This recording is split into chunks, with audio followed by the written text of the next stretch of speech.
So good evening and welcome. It's been a couple of weeks now, but we're back at Star Wars News Net Live with real movie news, Lucasfilm shuffling going on. Like, we have things to talk about that other than just me, Paul, and Miguel yelling at each other about Luke Skywalker for an hour. Like, what? Like, that's crazy. All right, Brian, how we doing? I've only been on for a couple minutes because I was, running in frazzled to get here on time. But you seem fully healthy and back to your normal self, which I feel like it's been a minute. It's been a minute. I've been sicker than a dog for the last month and a half. So really glad to finally have kicked it and getting back on the wagon, man. Let's do this. And we're starting at 8 p.m. my time instead of 11, which is it's a godsend for me. But by being a godsend for me, it is an even bigger gift from the Force for Miguel, who's joining us from Spain. Miguel, how's it going? Yeah, that's right. It almost feels like sundown was like 2 hours ago compared to 5 hours ago.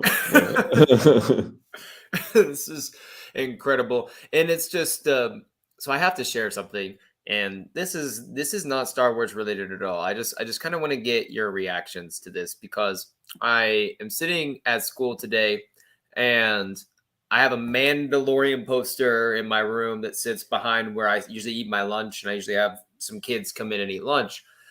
And one kid came and said, I wrote this short story on how Mando could get away with the perfect, murder of Bo-Katan. And I was like, okay, that's just very random, but okay. And then and it made me think, Mr. Bradshaw, about how you could get away with the perfect murder if you really wanted to. And I was like, where is this going? And then my entire lunch break today, I had 10 students scheming together to figure out what the perfect murder for me would be, how to get away with it, and where I would move to take up my secret alias, which is all because we read a short story 3 weeks ago about this woman who ended up killing someone and got away with it and everything. And I don't know if I have started something horrible in the back streets of Orlando, but anyway. That's what I call good teaching, right? Yeah. all you did was give birth to the next great generation of real crime documentaries. Yeah. That you're gonna end up watching. I don't see anything wrong with that. Yeah, it's like in Harry Potter when Ollivander's Voldemort did terrible things, but great. But they were great. Like the Boondock Saints. That's what I'm teaching. I'm teaching them how to do terrible things, but they will be great at it. They will be phenomenal. So we have a ton of Star Wars news to talk about, some fun things. We have Dave Filoni, now and correct me if I'm wrong, he's the chief creative officer now at Lucasfilm. Carrie Beck was promoted to, I believe, the head of, development at Lucasfilm well. And, they've worked very closely in the past. And then we have Daisy Ridley kind of giving us a short little bit on her Star Wars movie. And so I will throw this to Miguel. Which one of these three, little tidbits do you want to start with tonight? Well, are they three or are they two in one? Okay, I guess 2 in one. The Carrie Beck and Filoni thing, you kind of go hand in hand. I guess. So I'll just start saying that while everyone was running crazy with the Dave Filoni thing, CCO, my biggest takeaway was actually Carrie Beck. Mm-hmm. Mostly because of the timing, and that this was announced at the same time. This wasn't a case where Filoni did very well with Ahsoka, so now he gets a promotion. This was very well timed. This was very planned in advance, I think. And I speculated this on a piece I did on Sunday on the site, but I really think this is really setting the stage for Kathy Kennedy to go a year from now, more or less. I think this is very you see typically this in bigger corporations where the CEO starts grooming someone a year in advance or so. He chooses the select candidate to take over from him or her, and in the next year they're going to be like side by side, just doing things, and then they'll take over. I think this is something similar. I've heard stuff to the contrary, like people saying that actually Disney pushed back on this, and this is not the case. But I don't know. This smells like Filoni and Carrie Beck, especially, like probably picking up the baton after Kathy Kennedy. And people in the chat too joining us, give us your thoughts on Filoni being, the chief creative officer, and Carrie Beck being in charge of development, because those are monumental shifts in power at Lucasfilm. And I know that I've just, based on what I've seen online, people, of course, and when it comes to Star Wars, have their opinions about it. So please, feel free to drop it in. We can talk about it. I really like your point on Carrie Beck, because from what I can understand too, the most important part of that role that stood out for me was she's kind of in charge of recruiting future storytellers and filmmakers before they get into like the narrative part of it. And that's the most important thing. Which is kind of what Kennedy's job was up until this point. Like, she was the one, like the case with Tony Gilroy, where they collaborated in Rogue One, and they were like going back and forth for years, like, we want to do this again, like, what can we do? And then the idea of Andor came about, and they started doing that. So like, Kathy Kennedy had those relationships built for years, but Carrie Beck doesn't, for example. So if she's gonna be on that position at some point, like, she's gonna have to be by Kennedy's side for this, like, next few months, like meeting with people like Donald Glover for the Lando movie. She's gonna be like, okay, I don't know Donald Glover, but Kennedy does, so I'm gonna be with her in the meetings so that we at the end meet each other and we can have a trust relationship. And I really think that that's what is happening here. And also because, and my other point would be, like, I kind of feel like this is too soon for the two of them. Like, if this isn't a grooming thing, like, this feels like the sort of announcement you make after they have made a feature film, after they have made this New Republic era film that is going to be in theaters that they announce in Celebration and stuff. This kind of feels like the announcement on the week after that they're now in charge of the whole thing. This, I don't think Ahsoka was like the big break for them in that regard. Maybe I'm wrong. Maybe it's just that you guys think otherwise. But I don't know. This feels like Ahsoka feels small for this kind of promotion, especially because neither of them have ever done a feature film, and they're gonna have to be in charge of recruiting people doing feature films, and like teaching them what to say and what not to say and whatever. What do you think, Brian? Well, I'm wondering if this grooming period isn't going to be longer than a year, and it could be throughout this entire process of making this New Republic era kind of thing.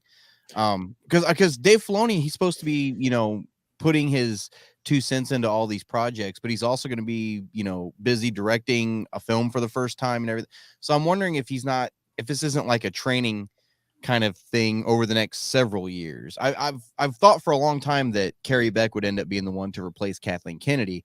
I didn't really expect them to basically split her job into two and do Carrie Beck and Dave Filoni. I'm happy about it, but I didn't think that was what they were going to end up doing, because like Miguel said, I think it's kind of soon for Filoni, to be honest. And he's even said he wanted to kind of wet his feet on some of the live action stuff and get into the day-to-day, the process and everything. And, one series I don't think is enough to really get that under your belt. So I think it's a good idea. I just think they're pulling the trigger too soon on it. The year thing, before you go, Tyler, the year thing is because Kennedy's contract is up next year. Oh, so her current contract ends at the end of next year. So she could renew it for like 1 or 2 more years, right? But the timing of 1 year kind of lines up with that. And so that's where my head is at this point. But at the same time, there's also like the thought process that, okay, maybe Kathleen Kennedy wants to actually see through the release of the next feature film in theaters. Like, that'll be the Daisy Ridley one. So maybe she steps back after that. That's a possibility as well. I like either way, she's gonna be a producer on that film, so she's gonna see through the release of that film. But I can also see the argument of, you know, she's gonna be the head of Lucasfilm like through the next 2 years or so. I agree That's with kind you. of where I I'm definitely going. think this Yeah. is beginning of the end for her. Yeah. I agree. I think, Carrie Beck's being groomed for this role. I do think it's going to be a little bit longer than just a year. Mostly because I think they're going to wait until a feature film or two come out, because it did excite me from the standpoint of, I don't think you announced this big shift to some people who have little to no experience doing the jobs that they're doing right now if you weren't really confident in the relationships that you've made for the movies that you announced at Celebration, and kind of have firm plans, for those. Because you obviously, if you're having turnover and you're eventually passing the torch, you want it to be as smooth as possible. And if we have yet another period of 2 or 3 years of Star Wars where these films that have been announced and you've attached names to them, and even had the whole walk on stage moment, and you had the whole falling apart, creative differences, difficulties with schedule, all that kind of BS that we've had to deal with over the last several years. That just spells disaster for me if you have two people also just coming into that. So if anything, it made me excited. Like, okay, it seems like, and then you get the Daisy Ridley kind of comments. It seems like, okay, maybe there finally is like a firm foundation for the future. And I'm really excited about the three films that are a part of that future. And maybe, she signs another 2 or 3 year contract. We get the New Republic film, the Daisy Ridley film, and maybe then that's when she kind of steps away and it kind of transitions. I think that it's massive. And I hope, I know Kathleen Kennedy is like the Star Wars punching bag that everyone's like the easy, The low person to hanging go for if you're there. And I really hope that she gets to almost ride off into the sunset on some really high note with a movie that's really successful, well received, and moves on, because she does deserve that. Because she is, for all of the mess ups that have happened, at Lucasfilm, she is one of the greatest producers, of all time. She's been there for this transition period to Disney. I think she's just done so much for Star Wars that I really hope that she gets able right off in the sunset. And even if she doesn't, she's probably got enough money to forget about all her troubles, I She'll guess, be all right. before the end of the day comes. She'll be all right. But the Carrie Beck stuff, it is really fascinating. I cannot wait to see 3 years from now who are some of the new names that get attached to Star Wars projects in the future.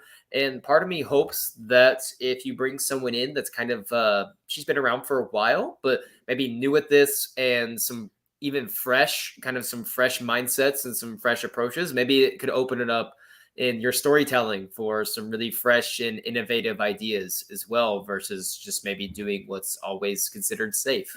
I don't know. What do you guys think? And we can move on to the Filoni piece too, if we have nothing more to add so here. yeah, well, before I forget and we move on completely from this. So another thing I would push back against the idea of Kennedy doing like one more film and then stepping down is that I don't think this is gonna be like, I kind of feel like the next few years are gonna, like, we're gonna have a year and a half or so of a transition period, and then it's gonna be film after film after film after film. Like like right now they have like 6 feature films in active development. Like, from the 3 announced at Celebration, then they have the Taika one as well, which he says continuously he's still writing. Which, I mean, it's not gonna come out next year, but by the time these movies start to come out, it's gonna be in the pipeline as well. Then they have the Sean Levy one, which is basically in the same state, and they have the Lando movie as well, which has also been in the writing stages for a while. So it's gonna be, it kind of feels like it's all in this in the same pipeline and targeting a similar release window. So they're gonna have to really struggle with how to schedule that. Do you think that all of those are going to happen? Like, I'm pretty firm in the 3 Celebration movies happening. I also don't think I want 6 movies in 4 years or 5 years. Like, I worry that we have this time period of 7 years in between a movie or whatever, and I'm fine with that. I like that. And then every other year, maybe you you drop one in every 2 years even, but I worry about I 6 understand that films. point. The one I wouldn't mind dropping is the Sean Levy one. I really don't really care about that one. Maybe Deadpool 3 will change my mind, but haven't really seen much from him that impressed me that much. The three films that were announced at Celebration are the ones that have me excited the most. Mostly because we're moving into the future, which is good for me. We're going back into the past, so removed from everything we've seen that it kind of feels like fresh and even going into the future at the same time, which really excites me. And then the Filoni one, because we're gonna finally wrap up this whole That's what I was Mandalorian about thing. to say. And like it's gonna be like 10 years of this story, which is like already more than enough for me. But yeah, the Taika one is interesting. I can see the point that he's gonna at some point drop out of it, but at the same time, from what I understand, he's very passionate about it. So I also think that he's a very determined person and he's gonna do it if he wants to. And then the Lando one is like I'm really torn on that one. I don't really care about it. Maybe time will change my mind, but that's another one that I don't really mind. This is funny. So Brian, you and Miguel are gonna go to this movie together. This movie together. I've decided. And it's going to be this beautiful thing because we're going to see the Falcon come on the screen and you're going to pump your fist and this going to be this Mando thing. And you're going to pump your fist because you're like, yes, let's go. I've been waiting for this. And Miguel's going to pump his fist and say the same thing, but he's been waiting for it because it's like, it's finally going to be over. And Brian's like, it's finally arriving. And it's just going to be this beautiful moment where you can both we're both going to be it sitting and there like branch anime off. characters doing that quivery, watery thing, like, it's happening. Completely Entirely different reasons. Yeah. So Brian, what do you think about this too? Because like this idea that there is going to be this transition period and then they have all of these ideas and things that are on the table. And it just feels like too much for me. It does. What about you? What about you? If I had to pick one of the movies that wasn't going to be made, it's going to be Taika's. I don't see that one ever seeing the light of day. I just don't. No, I think when you look at Carrie Beck and you look at Dave Filoni, it feels like Disney's dealing a lot with, like with the MCU and stuff, they're starting to realize, quality is better than quantity, right? I mean, they've come out and admitted, we did way too much, way too fast. We need to focus more on how good the things are instead of how many we're putting out.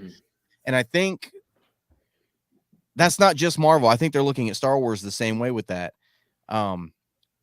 Dave Filoni and Carrie Beck are very much story-driven people. They're not so much the filmmaking aspect of it, they're the story aspect of it. Dave Filoni is just this, obviously he's, the heir apparent for a lot of people, but he's, he was George Lucas's Padawan. He knows everything George Lucas knows, and he can break things down in a way that, we wouldn't even think about it. There's the video he did on Gallery when he's talking about how the Duel of the Fates lightsaber battle ties all the way into Return of the Jedi, and he's connecting threads that I didn't even know were there. You know what I mean? Like, and it's just like, holy crap. So with them splitting the responsibilities between the two, Carrie Beck picking, the people that Dave Filoni is going to end up trying to guide into their stories. They're still letting the directors and the writers still have their say and tell the stories they want to do.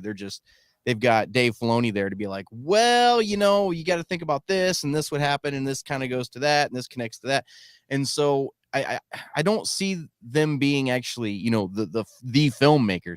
I think there's going to be that transition period. And man, I have to agree that I think there's going to be one, maybe two movies come out before this is solidified. It depends on which movies come out first, though. It depends on what order they come out, because do we know which one is slated next? No, but we are pretty sure that the first one is going to be the Daisy Ridley one. We're pretty sure of that, and I think I guess we can bring this up later because this ties into the Filoni interviews and whatever. But I do think that Filoni is going to put out his movie in May 2027 because that's going to be the 50th anniversary of Star Wars. So that really, like, that just perfectly lines up. The issue is that there's at this point no Star Wars date on that month. I think they might either push back the December 2026 date, or push up the December 2027 and have another movie in December 2026. All depends on whatever Taika does. James Mangold is not gonna make that date because he hasn't started at all. And I think those three, Daisy Ridley, Taika, and Filoni, are gonna be the next three. If Taika's gets made, which I do think it will, but it's not like 100%. I give it a 55%. I hope the Mangold movie comes out sooner rather than later. I think that's the one that after the date, I want Daisy Ridley just because I want to see Daisy back and I want to see what does the future look like. But I am really excited for this Mangold kind of origin story to some degree. Yeah.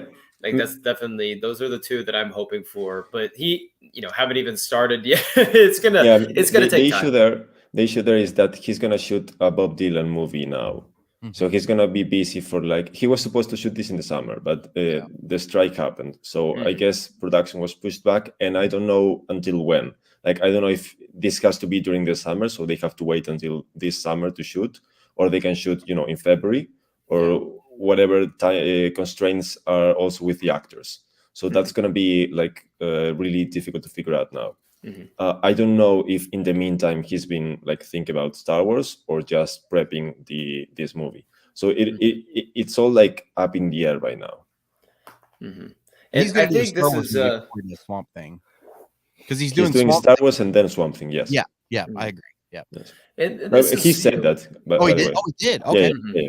Oh, Paul's gonna hate that because me and Paul were arguing about that a few months back. He was like, "No, man, Swamp Thing's coming first." I'm okay. Whatever. Oh man, love it. Sorry.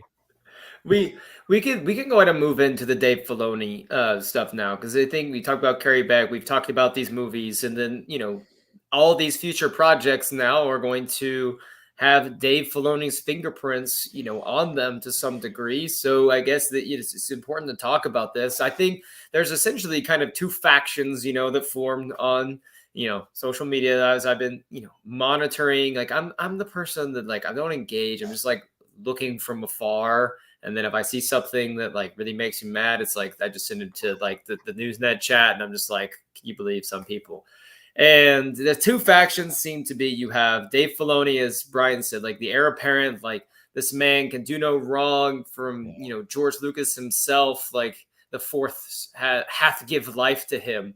And then you have the other people that are saying it's too much. It's not necessarily, I think a lot of their issues are in just how the episodes sometimes flow together. It's too much of the same characters or the same thing that might be retread over and over, and doesn't necessarily allow for the creative space that maybe an Andor has provided, or what they're wanting to do with the Acolyte in the future. And so I really do. I kind of get both, sides of the coin, because Ahsoka for me was a breath of fresh air in some ways, given the type of Star Wars that it was. And it was really just wonderful to almost come home to that.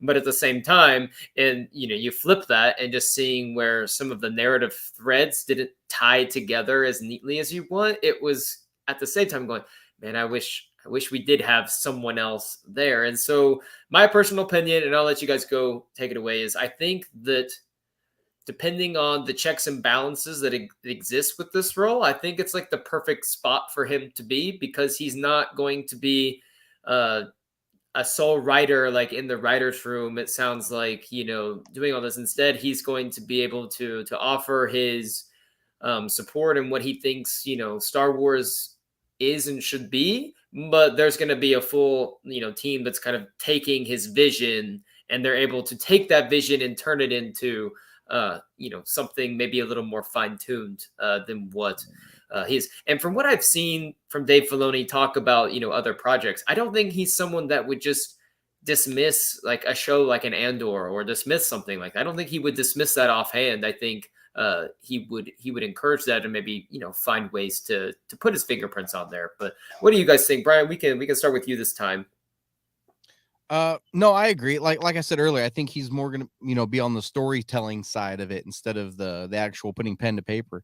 We've talked a lot about on this show about, him maybe needing a writer's room, like he's, he's a great storyteller, but his writing could probably use a little work, you know what I mean? And so I think I think you're right. I think this is a good spot for him for now. And this could be a stepping stone onto something bigger later on. I mean, that we're all going to be hopefully celebrating, years down the road. But yeah, no, I think you're absolutely right. I think it's more of a story thing. Just being a consultant, basically like how, Nick Fury wanted Iron Man, but not Tony Stark. You know what I mean? Like it's he's that advisor role, and I think that's George, really good. like Dave. I wish I could get paid 6 figures a year to go sit in an office and just wait for somebody to come in and start asking me questions about Star Wars.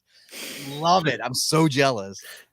It's like in Clone Wars, which is my favorite. I love Clone Wars so much, but the show, in my opinion, got better when Dave wasn't like the guy writing, every episode and doing all those things, as he took more of like a overseer approach.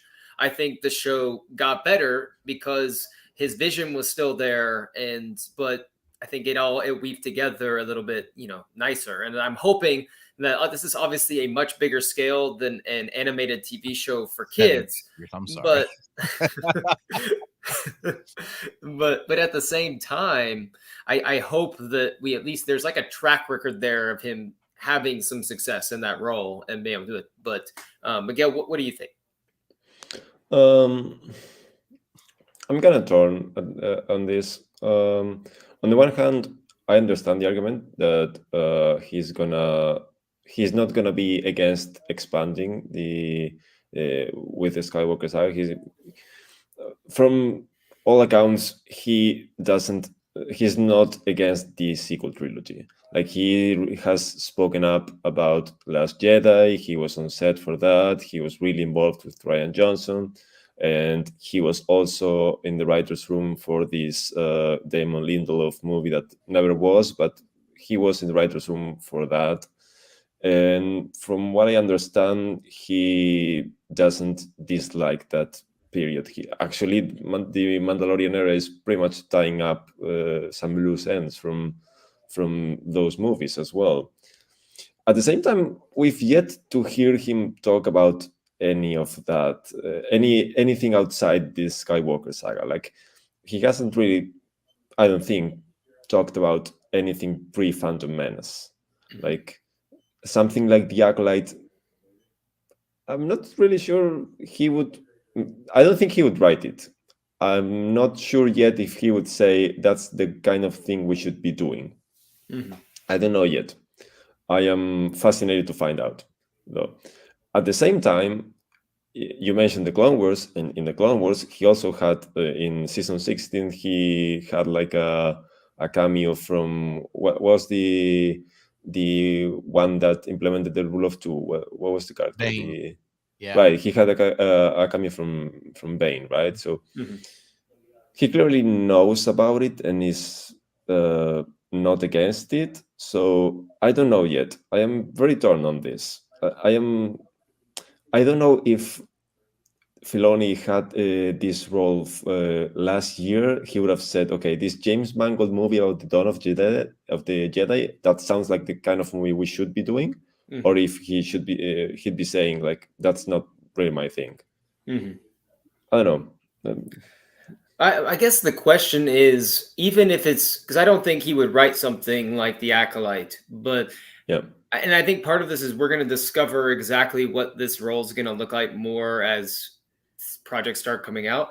Yeah. I don't necessarily want him like writing these things. My thing is I believe that he can at least see if someone else is coming to him with some ideas for like a story. I think the way his mind works is he understands Star Wars, and I think he would be able to, I hope, like rationalize a story that is still, true to Star Wars outside of his Lucas film or George Lucas, centered zone that he's, really grown up in a lot of respects over the last 25 years. I mean, I understand that. At the same time, like there are also many people, including Paul himself, that say the story of Star Wars is the story of the Skywalker saga. Dave hasn't really written anything outside of those 60, 70 years. So until he actually proves that, you know, he can do something and he is not against it, like I remain skeptical.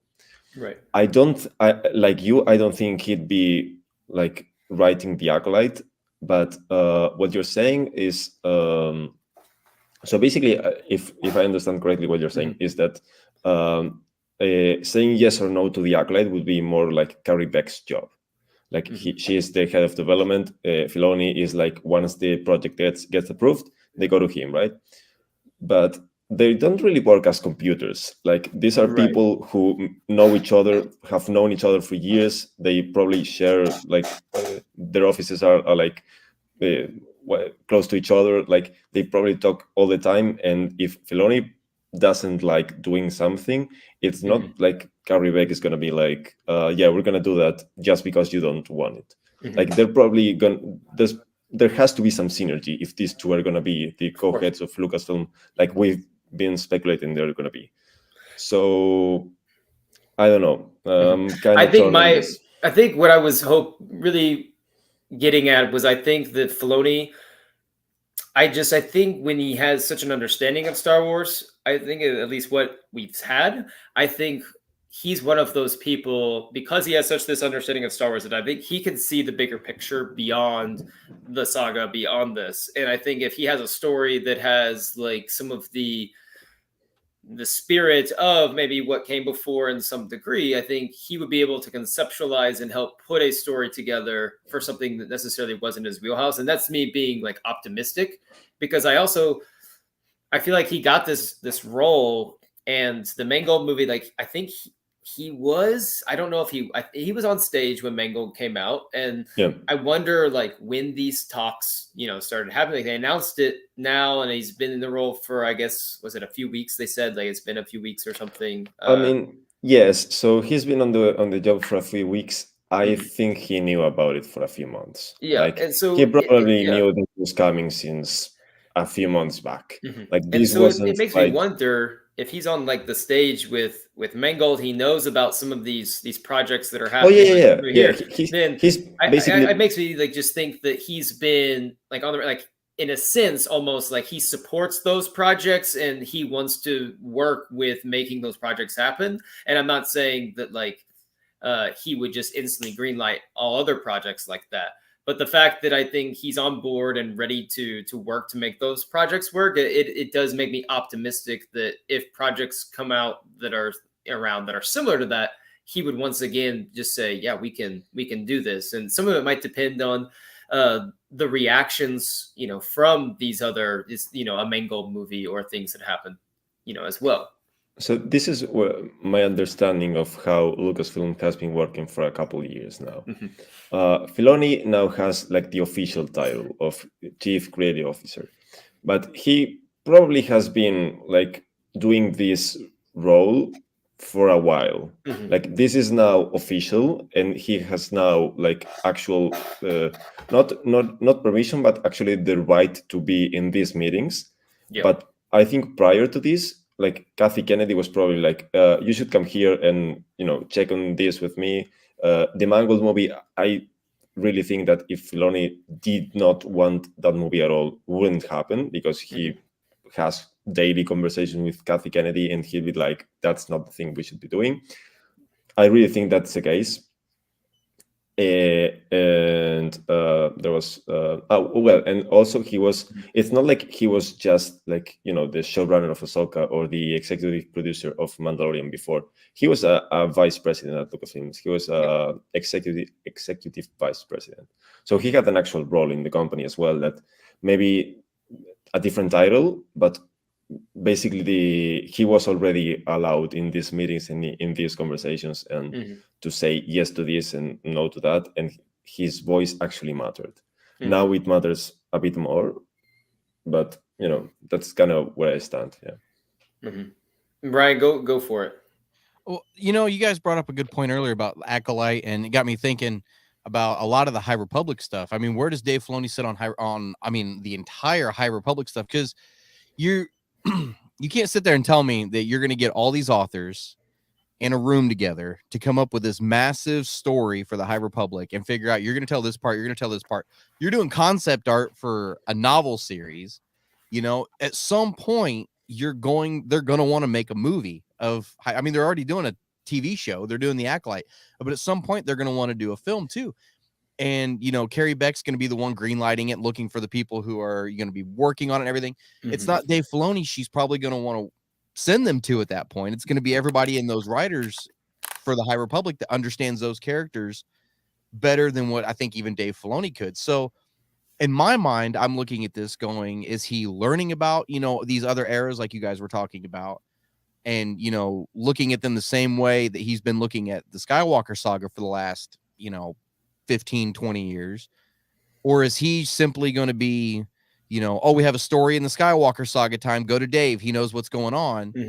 You know what I'm saying? So like it's weird. I don't know. It might be similar to a Thrawn with Timothy Zahn thing where, you know, Dave, you know, did Thrawn with Rebels, and then Timothy Zahn's got all these Thrawn novels. Right. And, you know, when Zahn talks, it's like, yeah, we had a brief conversation, like we talked, but he's not like in these meetings talking about these characters. I think if they did like this High Republic movie, it's like Filoni might have like, you know, he's going to bring Charles Soule in for a cup of coffee, might show him like some stuff that we were working on, and Soule might be like, I might, you know, this character might lean this way, that way, and that would probably be, that makes sense. I feel like the extent of that in terms of the books. But we don't have a lot of experience in Star Wars, I guess, of, you know, book generated people becoming these you know, massive characters in a movie, so it's impossible to know exactly what they do in that situation.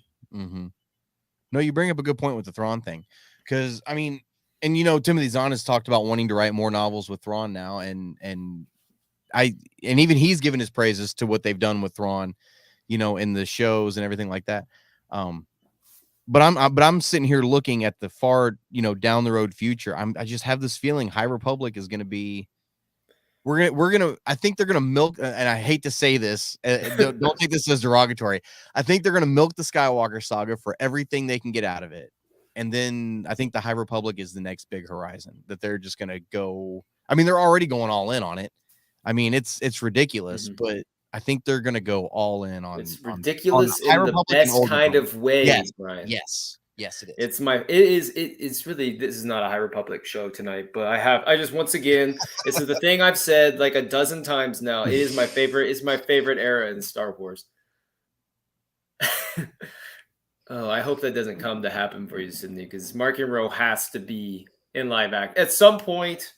Okay, we're getting derailed here. We're derailing. Well, let's talk. Why don't we talk about movies then for a little while? Because Daisy Ridley came out. She said she doesn't have like this. Wait, before we get into movies, Ahsoka season 2 happening. Oh, yes. Go for it. You can go. Take it away. Okay, here's where I stand. I'm not 100% sure it's happening. Here's why.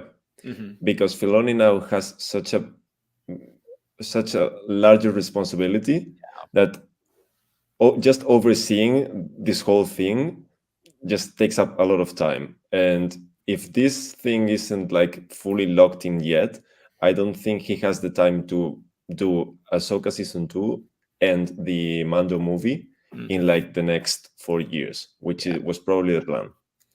So I am not 100% sure it's happening, just because he has so much on his plate. Do you think that he would wrap up some ideas from, because I'm sure he's thought about like a future season. He's probably got 80 seasons of Ahsoka locked into his safe somewhere. He has the second season outlined. He has. And so do you think, because I can't imagine, like I've said this, we argued about this a few weeks ago with Paul, and it was me, Paul, and Brian, because, you know, Paul was thinking it's a perfect way for her to end their story over there. And, you know, it's a reason why she's not over there in the sequel. And I was saying, until I see Dave Filoni's movie come out and Ahsoka is not in it at any degree, like that's when I'll believe it. Like I just can't imagine him doing his first feature film without Ahsoka having some sort of role. But I mean, it's appropriate, I think, now to to revisit that conversation, especially given some of the circumstances around season 2 and, you know, Dave Filoni's, you know, new title. You want to go, Brian? Yeah. Oh man, I didn't think about the whole Ahsoka season 2 thing until Miguel just brought that up. That his plate is full at this point. I don't think it's something that's going to happen anytime soon. I think that, Dave Filoni has come out and said that there's a story there, with Baylan, and obviously that's a loose thread just dangling out in hyperspace right now. But think about how long it took for him to come back and revisit the dangling thread of Ezra and Thrawn, taking off, and it took this long to come back to that. That may be a thread that they come back 2 years from now. It might be something. I hope they don't do it, but I could see them doing it, telling that story, whatever that story is in a novel. I could see them doing that. Is that story for someone else to tell on TV other than like he maybe helps write, but I don't know. I can't imagine him leaving her off over there and him doing a movie and just saying, you know what? Oh, man, I don't know now. Doesn't feel right. Doesn't feel right. What do you think? I don't know, Tyler. What do you think the odds are that he would actually bring her and Sabine back in, let's say, an Heir to the Empire movie? I mean, what do you think? It's what I've told you. I just can't imagine him writing a movie where he's, when Ahsoka made her live action debut in The Mandalorian, he directed that episode. He's been the person that's been in charge of Ahsoka since her inception, and now he has a show about her, and then it's part of a ongoing series of events leading into his big moment, his feature film debut, and she's not going to be in there, at least in some capacity. It just I can't. It would blow my mind more than anything that would happen in the movie is if she isn't at least in it for a few minutes. Everything that happened at the end of Ahsoka, to me, said, okay, this is the start of her final chapter instead of the end of her story. Just given where she needs to be, there's this looming thing that was going on with Baylan and everything, and so I would be really unsettled, and I would be shocked if that happened. I'll push back on with one point. This is the only thing I have to back this up. You're probably 100% right. This is the only thing I have to back up that somebody else might write this novel. E.K. Johnston wrote the Ahsoka novel. That's the only thing I have to push back, is that somebody else wrote that story of Ahsoka. I'm feeling nice today. I'm not going to say anything against E.K. Johnston because I did enjoy Crimson Climb. I know you don't like it. No, don't put words in my mouth. Do not put words. I have nothing against E.K. Johnston. I have things against E.K. Johnston's Padme books. Okay, that's what I should. You don't like the Padme. But I'm not saying E.K. Johnston write the next novel. But somebody else did pick that character up at some point and wrote an entire self-titled novel on her.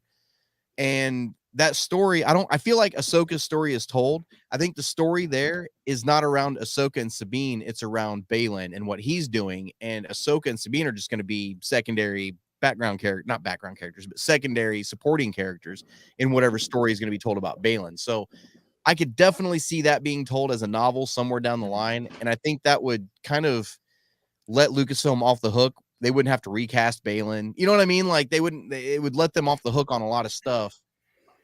I don't know. That's the only thing I have to back it up, is that somebody else wrote the Ahsoka novel. That's all I've got. So that's the only thing I can think of. Anyway, that's I'll get off my soapbox because I love that. I love that Ahsoka novel. So I'm sorry.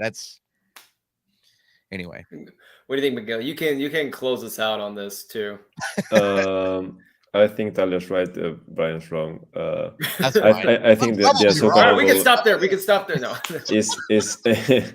I think the Ahsoka novel is one of Filoni's greatest regrets. Yeah. Saying okay to that, because he had to go back and revise it. What? They went back and revised it now. Exactly. They had to go fix details from Clone Wars with her. So they changed some stuff in the Clone Wars season 7, right? The Tales of the Jedi also basically told the same story. I don't think he really liked that experience, and I don't think that once he finally got his like baby on live action, he's gonna say, "Okay, you know what? Got her back. I'm not gonna do this anymore. You can have this." Doesn't work that Got her way. back on track, and yeah. Rosario Dawson is gonna be, if not the lead character of the movie, co-lead, at the very least co-lead. She's gonna be there 75% of the movie, I guarantee. Talking about the Mando movie? Yeah. Okay, gotcha. Yeah, I think on Yeah. the cover of that movie you'll have Mando, Grogu, Ahsoka. Yeah. That's what I've said for And Ezra, probably. Millennium Falcon. Yeah, hell yeah. You'll have CGI Luke in the clouds, like all the good stuff. Yep. CGI Han, CGI Leia. Yeah. Basically, because now they have tied. So Thrawn is gonna be the big bad, right? So they have now tied Thrawn directly to Ezra, who is tied to Hera, who is tied to like Mon Mothma and Leia, and like all of this is like tied up in between them. So why would they not go out and rescue Ahsoka and Sabine when they did the same thing for Ezra? Like that doesn't make any sense to leave them out of the story. And okay, so just to wrap this up, and then we can move on to the Daisy Ridley comments. One question, yes or no? If they move on with the Baylan storyline, which I think they will, do they recast the part? What do they do? Like, do they leave it out, or do they recast the part? I do think they should recast. Yeah, they're gonna recast him. It's the same situation that they had with Carrie Fisher in episode 9. It's a lose-lose. No matter what you do, you're not gonna make everybody happy. It's a lose-lose situation. It's very unfortunate. It really is. And you know, I'm one of the people that likes to look at it and be like, look, no matter what they do, he's going to be a different guy. He may not do it right. You know, it's a chance that they're going to have to take. They're going to recast him. They have to. They've set up such amazing story that they want to tell, that Dave Filoni wants to tell. If they're going to do it in live action, they recast.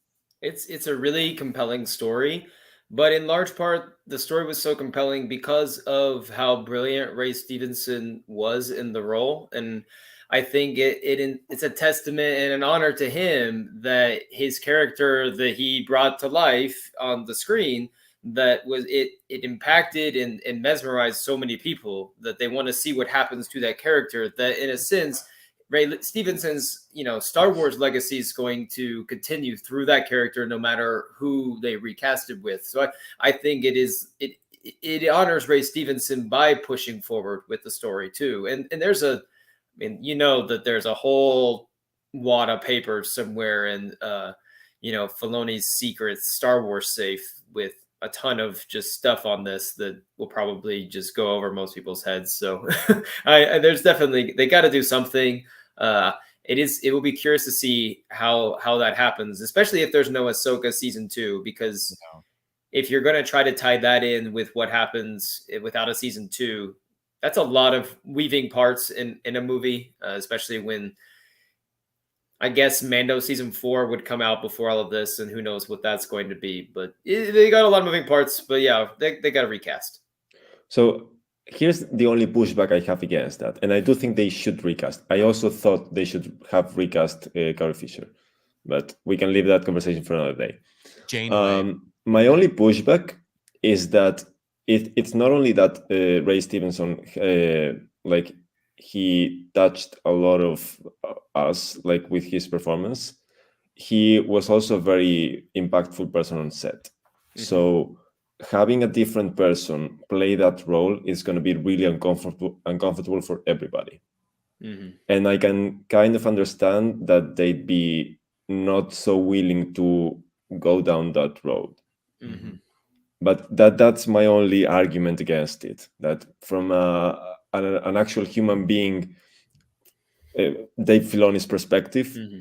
I can kind of see this was so special. I don't want to touch that with anybody else other than Ray, mm-hmm. who is no longer here. Do you think then, who they recast, it would have to be someone with a certain degree of clout behind them to, someone that's this is someone that means clout in the sense, this is a big time name, a big time, person, to where he comes in with a certain level of, I don't know, like respect and experience that can help I don't know alleviate some of that, but because it's because definitely difficult for anyone. Filoni has said that he had Ray Stevenson in mind for Baylan since the very beginning. So I do think it would be someone Filoni is comfortable with. Like it would be someone he's worked with before. I don't know who that is though. I don't know. We'll see. There's a lot of there's so many questions that have been just stirred up over the last few weeks with the news that came out, and that they would drop all this the chief creative officer, this stuff. They would drop it right before Thanksgiving, where everyone's just trying in America, where everyone's trying to relax. Right. Seriously, I was getting so ready for like a week of slow news, not like having plans elsewhere. Kind of like I don't really have to care much about the chat this week, and like right out of nowhere, this comes out. Like whatever. It comes out, strikes are ending, so we got all these interviews, like everything just drops in about 3 days, and it's just, I don't know if of course they want to get their stuff out there, but it's fascinating that like no one's gonna be talking about this, I feel like, for a while, because in America, where Star Wars is, the most popular worldwide, it's like people are on vacation, they're taking breaks, and then I know a lot of like some people are like days later, like, what are you talking about? Filoni was what? Like, it's so interesting. But just one last final thing, and this is I want to throw this out in the world because I've been thinking about writing this up for like a while, but I haven't had the time to write it up. So I'm just gonna put it out, and then we move on to Daisy Ridley. Because this was just brought up in the chat that they should continue the Baylan story in animation. Here's my pitch. They're gonna Filoni is gonna have Baylan be one of the characters of Tales of the Jedi Season 2. I would love that. Do you think it would be him during from the Clone Wars? During the Clone Wars? Yeah.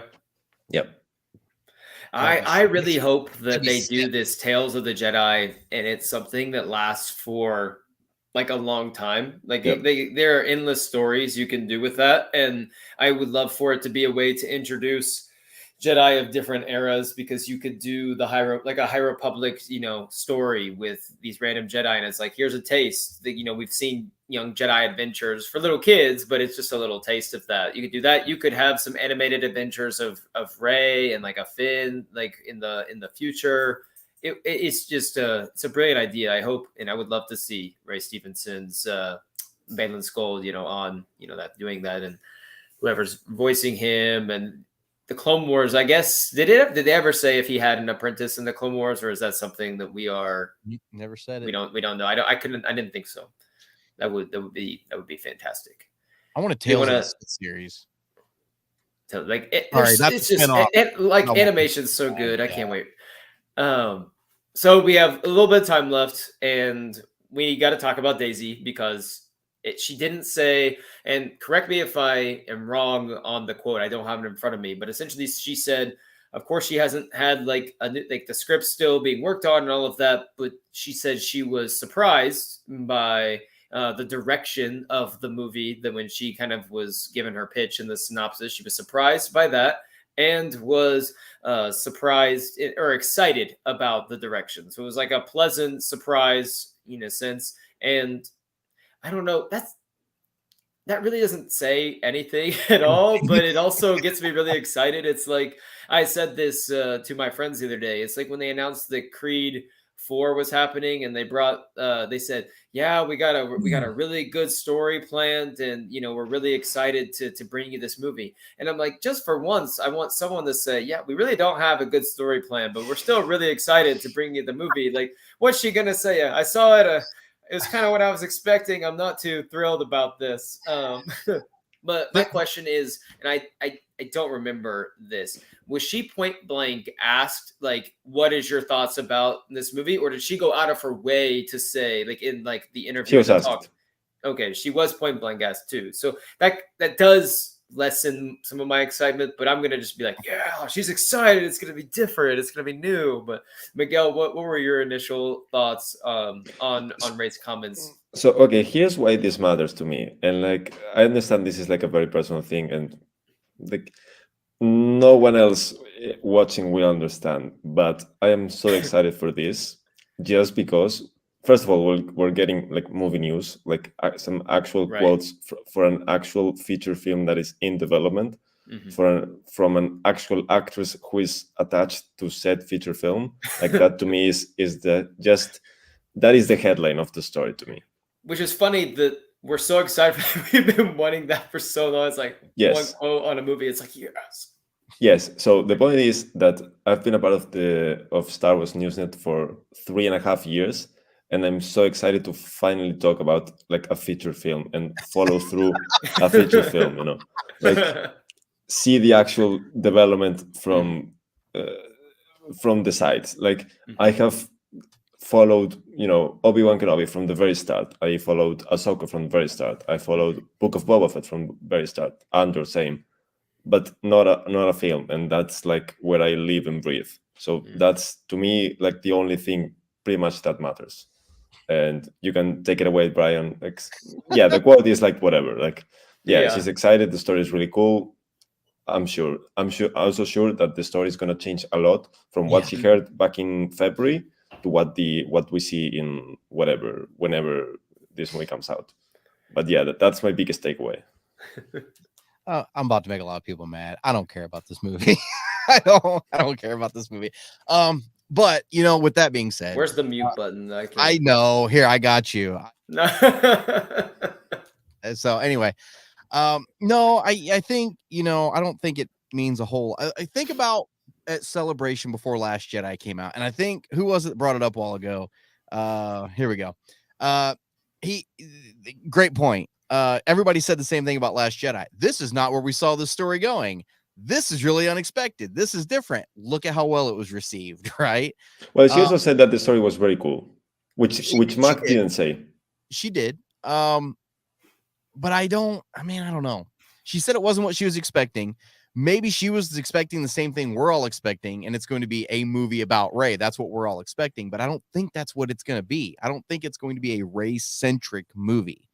I feel like she's going to be there in the same capacity as like Yoda was in the prequels. You know what I mean? Like kind of the Grand Master of the New Order, and there, I don't know. I could be dead wrong, but I don't know. I don't know. It doesn't mean a whole lot to me at this point. I see where Miguel's coming from, and I'm not going to disrespect your opinion, because I totally get where you're coming from.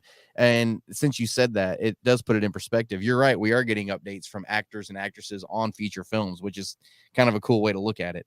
But I don't think it means a whole lot of anything. She hasn't even seen the script yet.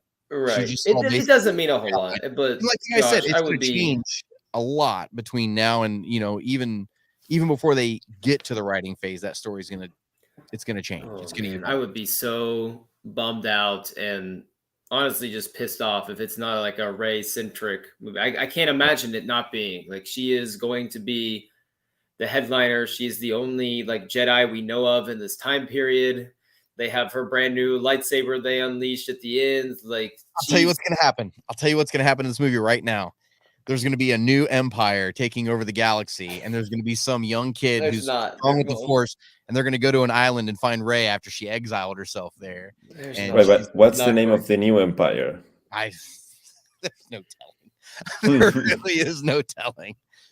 But I'm just being facetious. I'm sorry. I know. It's just I'm a big Rey defender, so I'm just really excited to see Daisy back too, and I really hope that this is going to come out, 2 years from now, 2 or 3 years from now. And that it's going to put it right about 7-8 years since, the Rise of Skywalker, the Second Order. But we already had the Final Order. After the Final Order, yeah.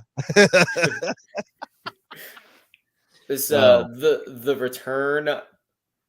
The Return of the Order, I don't know, something like that. How did we have the First Order? How did the First Order come after Order 66? This doesn't make any sense to me. I don't get how.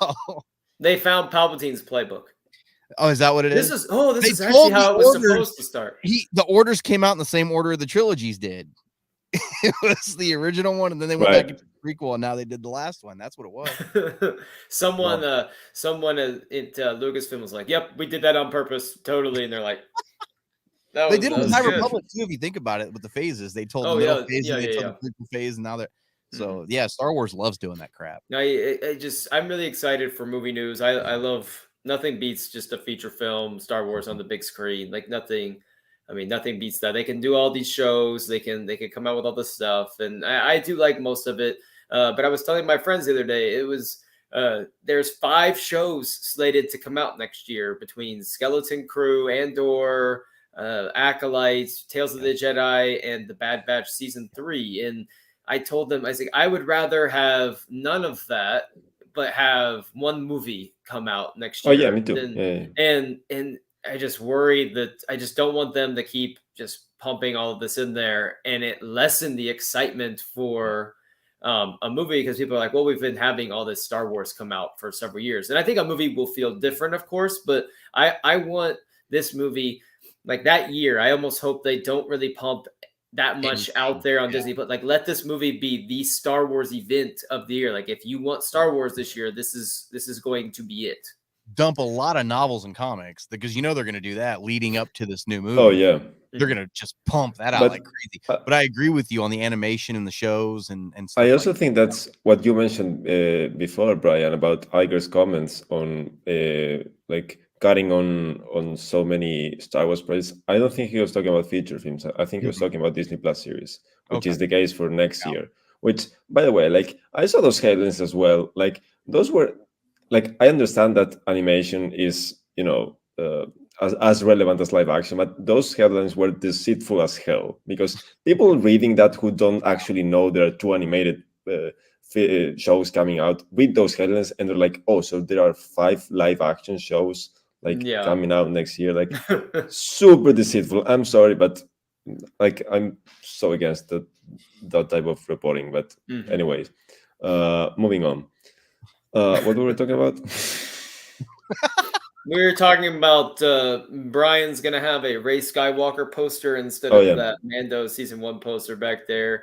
It's going to be, and I think regardless, and I'm going to, bet that Brian's not a intentionally spiteful person. And I'm going to bet that as we get closer to this movie, I'll be excited. The hype is gonna build, and he's gonna be there opening night. I'll be first in line opening night. I will. I talk a lot of crap, but I don't back any of it up. Like none of it. I just talk a lot of smack. Yeah, I'll be there. So let me ask you this: what are you guys' thoughts? Is John Boyega gonna be back? Yes or no? In the Rey film? Yes. Yep. I'd be surprised if he's not. Yeah, I'm gonna be shocked if he's not. 15 years down the road, he's gonna be there. I would be shocked if they hadn't asked him. Yeah, like whether or not he accepts, that's another story. I do think he is at least considering it, if not already signed on. Mainly because I don't think you can actually write a script without him. 15 years down the line, though. If he was, if they were just starting to kind of show his dipping his toes into the Force stuff and Rise of Skywalker, 15 years, he's going to be full on Knight at that point. So this is actually how I see the story. I cannot see the story as Rey rebuilding the new Jedi Order, or the Jedi Order known as the new Jedi Order. But John Boyega or Finn is going to be by her side, but she's going to be like the master and he's going to be like the second in command. And then they're going to be like, actual apprentices, like, younger kids training, whatever. I think most people assume there are going to be 2 of them. I would sincerely hope there are more than 2 in this new academy, but whatever, that's like more wishful thinking on my mind. I can't wait. It's going to be phenomenal. No matter what, I'm just going to say that. Like, it's going to be phenomenal just to have the hype and the build up and something new, because as much as I enjoyed the journey to episode 9, it was very tumultuous given what happened in episode 8. And there's certainly going to be bumps in the road with production and a segment of the fan base that will probably be determined to try to derail this movie before it ever hits screens. Which that's the thing. This is gonna just blow it. That's the thing I've never understood is those people that because one thing happened over here, they're just determined to not like something over here no matter what. And it's the same thing where if they like something that this one person did, they refuse to acknowledge anything to the contrary over here. And so I hope that it's a completely fresh look. I hope there's not a whole lot of characters that we really know in this movie. I hope I hope it's Rey. I hope it's Finn, and I hope that's pretty much it for the most part. So and then we just completely do something else. That's what I hope. We'll see what happens. Filoni might make a Chopper cameo happen at some point in this movie, just off the side. But anyway, do you guys have any final thoughts? We've been on for about an hour now, but this is a really good conversation tonight. But do you guys have any final thoughts before we get out of here, Brian? No, you're right. I'm first in line to see this movie. I'm not even gonna lie. I'm gonna talk a lot of crap over the next 3 years, and just so you guys know, I'm not backing any of it up. So no, I'll we start getting a little more info on it and some more tidbits and whatnot. I think the hype will slowly build, and are we still saying 3 years out? It's got to be 3 years out. That's gonna be 2.5. We'll have gone 7 years without a Star Wars movie at that point. So, yeah, the hype will be there. I'm just gonna be there. It'll wait till we get to 2027, 2026, whatever, and that's your beard will be down like all the way down here. I'll have a master beard by that point. Hopefully, yeah. So mostly because if anything else, Star Wars knows how to make trailers. So they really do. Once they put out that trailer, they know how to make an event too. They know how to eventize their stuff. So. Yeah, bring it on. Well, Miguel, any parting words for us before we really get out of here? Yeah, I'm kind of like Young's to Brian's yin. Like I'm really excited for it, but at the same time, I also have some apprehensions about, especially about the director and the writer. Yeah. They're not my ideal picks, but I hope I am wrong by the end. Mostly because I haven't really liked anything the Steven Knight has written for the big screen like in years. Shermin Obeid-Chinoy like hasn't really directed a live action feature film, so that kind of concerns me. But other than that, I'm excited. I hope they bring John Boyega back. I hope the story rules, and yeah, go for it. That's why you have me, the blind optimist that will believe in every single project being amazing until I see otherwise, always.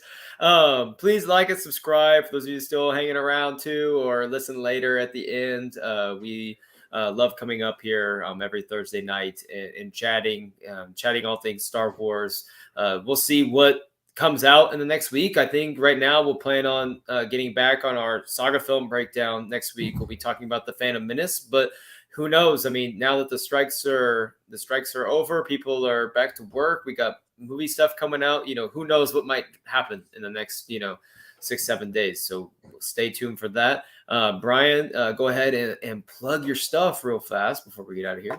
Oh, you guys can find me on the Star Wars Canon podcast. I'm actually getting ready to record a new episode this weekend. We were going to do it tonight, but speed bumps got in the way, so we weren't able to do it tonight.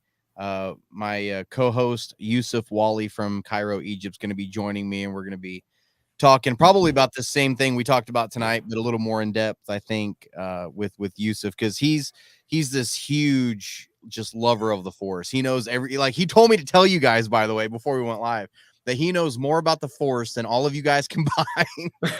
And he loves it so but yeah, go tune in for that. That'll be coming out on Saturday at 7 p.m. And yeah, tune in, have a good time. We're just gonna shoot some bull and talk some Star Wars and see where it goes. That's awesome. It's going to be like a frequent ad on my podcast list from now on. Just so I have a lot to learn about the Force. So, I mean, I have no, I need He's a to huge villain guy. He I loves love that. villains. Yeah.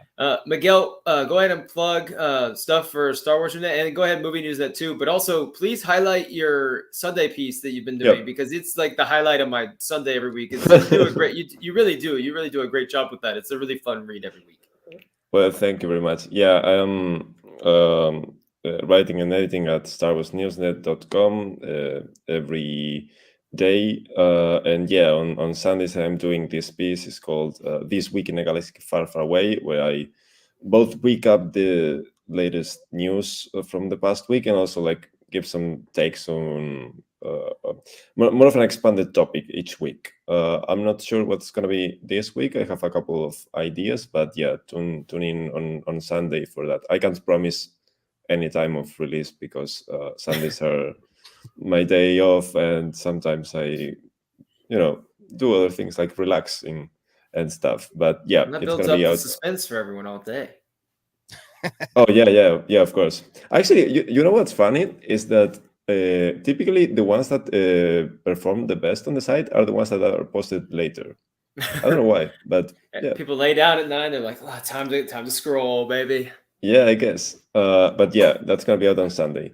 And also tomorrow on movienewsnet.com, I'm gonna put out a review for May December, which is a new Netflix movie from Todd Haynes that I have now seen twice, and I don't really know what to think about it yet. So tune in. I'm excited. It's the Natalie Portman movie, right? Mm-hmm. Yeah, so I saw this movie back at the London Film Festival a couple months ago, and like I didn't really know what to think about it, and so I asked Netflix for a screener to watch it again and like really marinate on it, and I have a review semi-written now, so tune in tomorrow for that. Yeah, that's it for me.